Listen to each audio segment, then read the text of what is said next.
মাননীয় অসমৰ মুখ্যমন্ত্ৰী দেৱে সুদখোৰৰ ওপৰত কঠোৰ ব্যৱস্থা গ্ৰহণ কৰিবলৈ ইতিমধ্যে অসম পুলিচক নিৰ্দেশ জাৰি কৰিছে যদিও গৌৰীসাগৰ অঞ্চলত ফনামুখ গাঁও পঞ্চায়তৰ অধীনত 1 নং চিন্তামণিগড়ত আমি জানিব পাৰিছোঁ যে কেইবাজনো সুদখোৰে সুদলৈ পইচা দিয়া নামত আচলতে অটপালি কৰি আহিছে। তেখেতসকলে এটা গুণ্ডাগিৰি এটা ছিষ্টেম তাত বজাই ৰাখিছে বুলি আমি গম পাইছোঁ।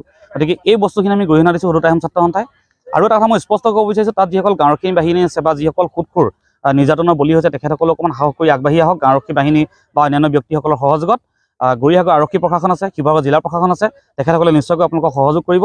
আৰু গৌৰীসাগৰ আৰক্ষী প্ৰশাসন, শিৱসাগৰ জিলা প্ৰশাসনকো আমি নিজাববীয়াকৈ এটা অনুৰোধ জনাইছোঁ যে 1 নং চিন্তামণিগড়ত যি সুদখোৰৰ অটপালি হৈছে আচলতে সেই অটপালি অনতিপলমে দমন কৰিব লাগে।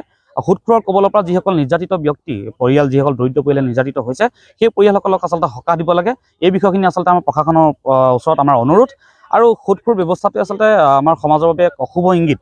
গতিকে তেনেধৰণৰ সুদখোৰৰ কাৰ্যব্যৱস্থা বন্ধ কৰিব লাগে। খুদ মুখ্যমন্ত্ৰী কোৱাৰ পাছতো এনেধৰণৰ সুদখোৰ বিভিন্ন ঠাইত থকাটো আচলতে দুৰ্ভাগ্যজনক বুলি ভাবোঁ।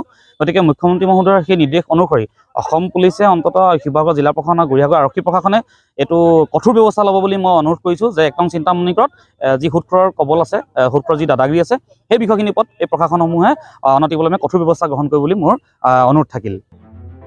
নিউজ 12 অসম নৰ্থ ইষ্ট, যাত্ৰা আমাৰ অবিৰত, সংকল্প অপ্ৰতিৰোধ্য।